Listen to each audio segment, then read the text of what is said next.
Hello बच्चों, welcome to हमारी practical classes के अंदर आपका स्वागत है। तो भाई आज हम प्रैक्टिकल का एक एक्सपेरिमेंट करने जा रहे हैं जिसका नाम है स्पेरोमीटर।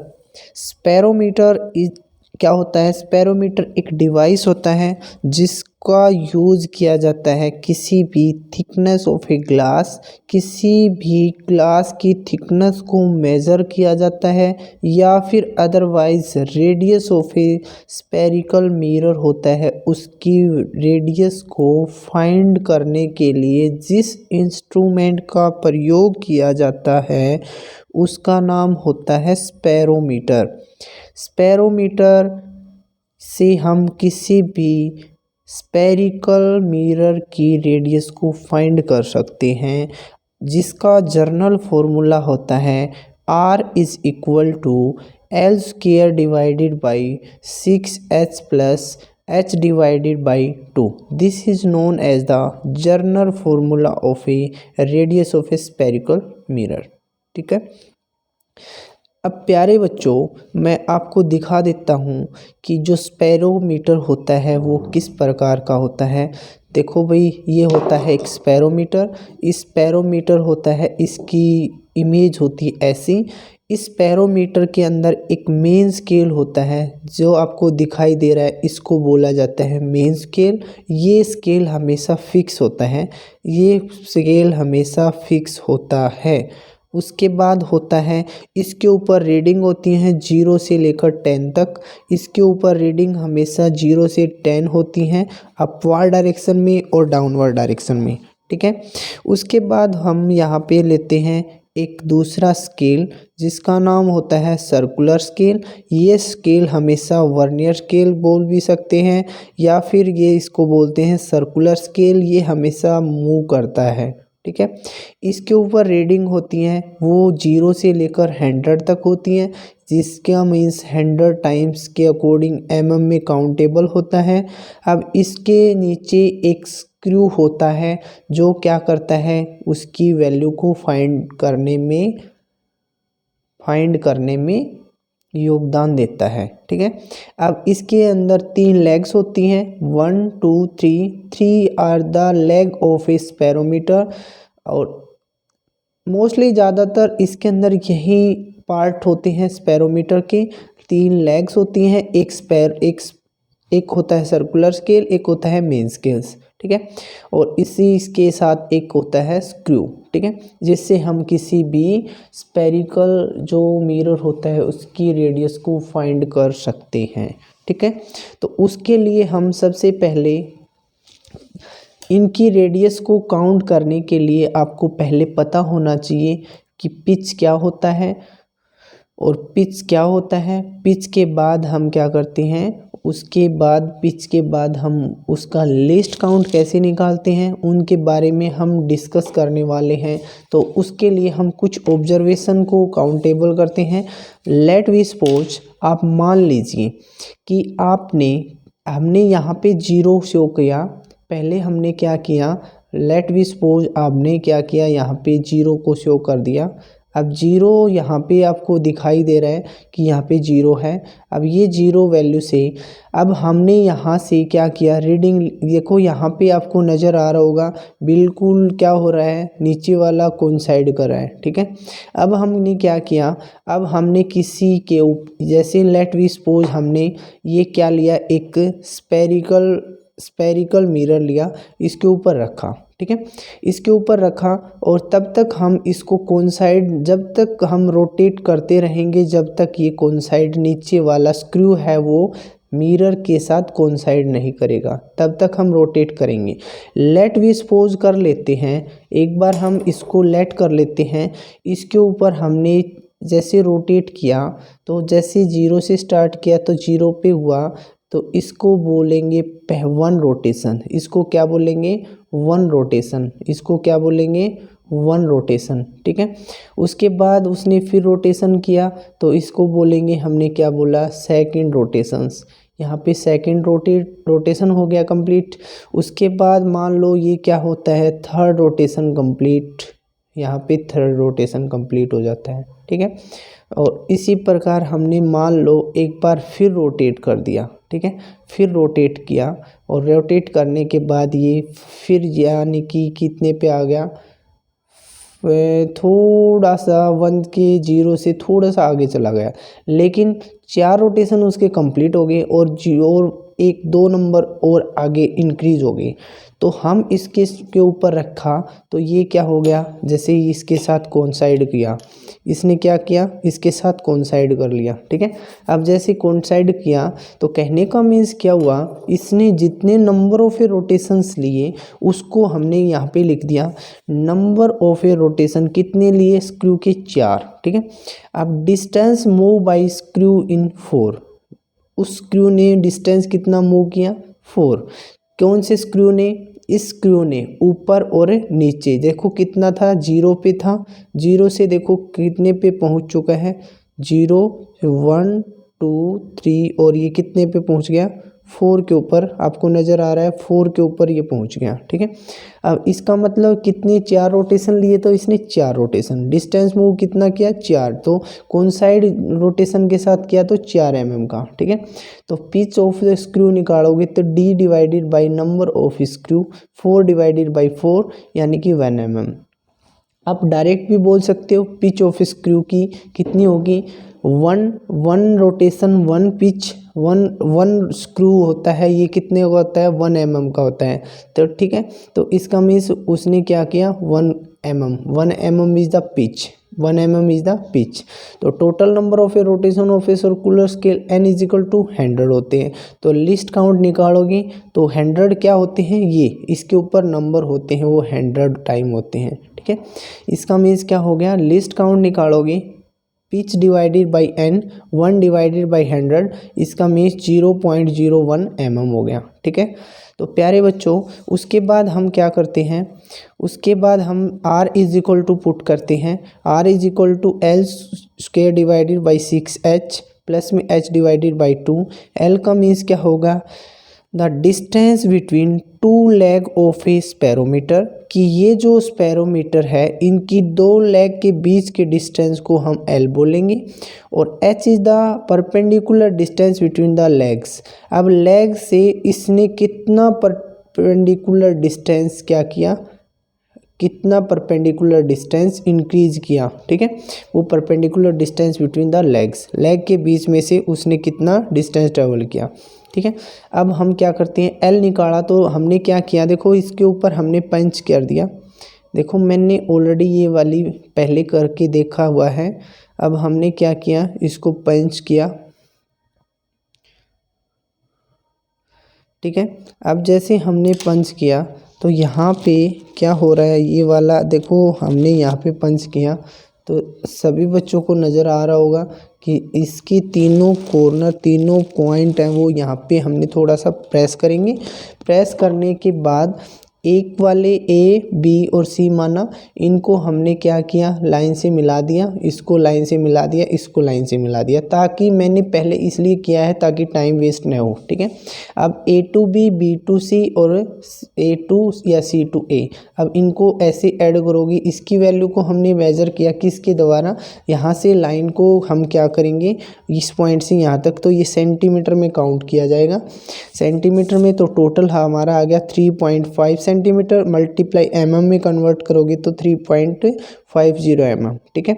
ये हो गया हमारा L को कैलकुलेट किया हमने, तो उसके बाद हमारे को फॉर्मूले के अकॉर्डिंग क्या निकालना पड़ेगा, H निकालना पड़ेगा, ठीक है।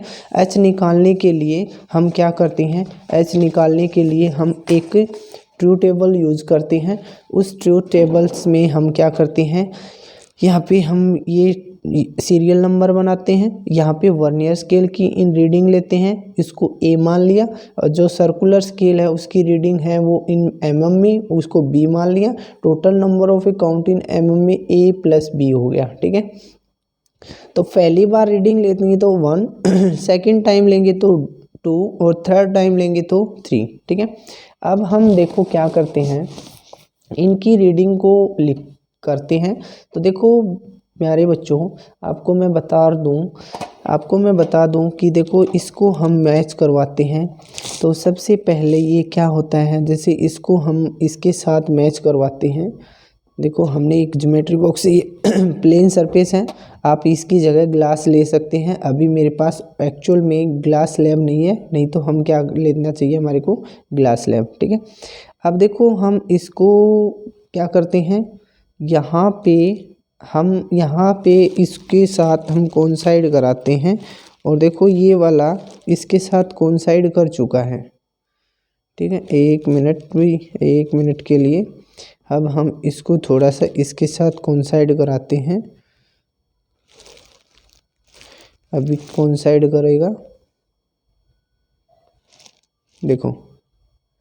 देखो हमने इसको कोइंसाइड किया। कोइंसाइड कराएंगे तो आपको ध्यान होना चाहिए, कोइंसाइड प्रॉपरली कोइंसाइड होना चाहिए। देखो आपको दिखा देंगे ये कितने पे कोइंसाइड कर रहा है, ये देखो कितने पे कोइंसाइड कर रहा है, 85 के ऊपर कोइंसाइड कर रहा है, ठीक है। और इसको हमने क्या किया, अब इसके नीचे हमने इसको डाल के देखा तो देखो इसके अंदर से ये निकल नहीं रहा है, तो इसका मीन्स ये प्रॉपरली कोइंसाइड कर चुका है, ठीक है। अब उसके बाद हम क्या करते हैं, इसके को हम इसी प्रकार से पहले रीडिंग को नोट कर लीजिए।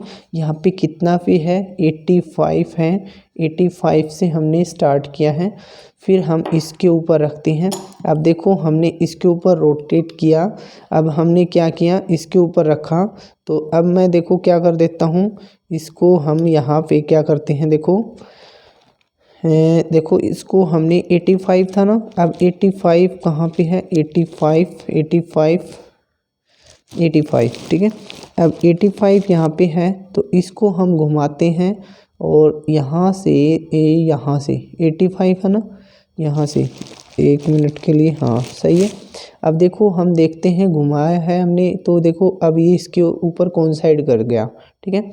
और 85 कोइंसाइड किया, उसके बाद ये कितने पे पहुंच चुका है, यानी कि देखो इसको रोटेट किया, देखो यहाँ पे रोटेशन किया तो ये को बिल्कुल प्रॉपरली कोइंसाइड करना चाहिए, प्रॉपरली कोइंसाइड करना चाहिए। देखो हमने इसको देखो इसके अंदर डाल के देखेंगे रिप, तो ये बिल्कुल कोइंसाइड कर चुका है, ठीक है। अब देखते हैं इसके ऊपर कितने पे कोइंसाइड किया। अब ये देखो कितने पे कोइंसाइड कर रहा है, 80, 70, 60 और 71। देखो हमने पहले कहाँ से स्टार्ट किया था आपको मैं बता दूं कि यहाँ हमारा 85 यहाँ पे था, 85 यहाँ पे था। 85 से हम यहाँ पे मान लेते हैं 5, यानी कि कितने हो गए, 5 को छोड़ दीजिए एक बार, यहाँ पे कितना हो जाता है, 10 की फॉर्म में 1, 10, 20, 30, 40, 50, 60, 70 और ये क्या हो गए 70, और कितने थे 70, और फिर कितने हो रहे थे 70, फिर क्या है 70 और 71 और 5 पहले वाले थे 71 और 5 कितने हो गए, 85 से स्टार्ट किया था, 71 + 5 कितने हो गए 76, ठीक है। तो यहाँ पे हमने वैल्यू, अब कितने रोटेशन लिए, एक रोटेशन लिया, तो इसका मतलब वो रोटेशन भी कंप्लीट होता कहाँ पे होता, वो कंप्लीट 0 पे होता। तो इसका मीन्स इसने कोई रोटेशन कंप्लीट नहीं किया, तो इसकी वैल्यू को हमने 0 बोल दिया, ठीक है। अब हमने यहाँ पे रीडिंग आया, उस रीडिंग की वैल्यू है वो कितनी आई 76। अब इस 76 को हम उसके लीस्ट काउंट से मल्टीप्लाई करें कितने 0.01 से, तो वैल्यू आएगी कितनी 0.76 और किस में आएगा mm में, ठीक है। उसके बाद हम क्या करते हैं, हमने इसको a बोला इसको b बोला, तो 0 + 0.76 को ऐड करोगे तो कितना आएगा 0.76 mm। उसके बाद हमने इसी प्रकार से दूसरी वैल्यू मैंने फाइंड की हुई है ये 0, दूसरी वाली वैल्यू को मैं लिख देता हूँ 7.7 मल्टीप्लाई करें तो 0.01 तो एज इट इज़ क्या होगा 0.77 mm। इसी प्रकार थर्ड वैल्यू को 0। अब यहाँ पे हमने माना 7.9 multiply 0.01 is equal to 0.79 mm। अब इसको हम 0 के साथ ऐड करेंगे तो same as it is value क्या देगा आपको 0.77 यहाँ पे भी क्या होगा 0.79 mm। अब हम क्या निकालना चाहेंगे, इससे हम h निकालेंगे अकॉर्डिंग टू फॉर्मूला। इसको बोलेंगे h1, ये क्या होगा h2 और ये क्या होगा h3। तो h1 plus h2 plus h3 this is known as the mean और डिवाइडेड बाई 3। अब यहाँ पे कितना आ जाता है, इसके अकॉर्डिंग यहाँ पे वैल्यू आती है 0.76 प्लस 0.77 और प्लस 0.79 डिवाइडेड बाई कितना किया हमने 3। जैसे हमने इनको टोटल किया 3 से डिवाइड करेंगे तो 3796 इसकी वैल्यू 3 यानी कि 0.73 यानी कि किस में आएगा, ये mm में आएगा। अब इसका मीन्स आपको फाइंड कर चुके हैं h इज इक्वल टू ये वाला। और अब हम क्या करें, इसी के अकॉर्डिंग हमने अकॉर्डिंग टू फॉर्मूला पढ़ा था r is equal to L square divided by 6h और प्लस h डिवाइडेड बाई 2। इसका मीन्स यहाँ पे फॉर्मूले के अकॉर्डिंग l की value 3.50 multiply 3.50 divided by 6 multiply 0.77 plus 0.77 divided by 2। अब इसको हमने मल्टीप्लाई करेंगे कितना आएगा 12.25 डिवाइडेड बाई 4.62 प्लस इसको करेंगे तो कितना आएगा 0.7.3 और 2 16 और यानी कि 2 5 10। ठीक है। अब उसके बाद हम इनको टोटल करें, इसको डिवाइड करेंगे तो डिवाइड करेंगे कितना है 2.651 प्लस 0.385 और यहाँ पे वैल्यू शो होगी 0.3036। ठीक है, इसको आप बोल सकते हैं सॉरी यहाँ पे क्या होगा 3.2 और ये 6839 और यानी कि 3 सॉरी इसको हम यहाँ पे ऐसे लिखेंगे। देखो यहाँ पे ऐड करोगे 5 6 और ये कितना होता है 3 और 3 और 6 9 और ये 10 और ये 2 और 1 3 यानी कि ये आ जाएगा mm में। आप इसको बोल सकते हैं कि r is equal to 3.03 mm।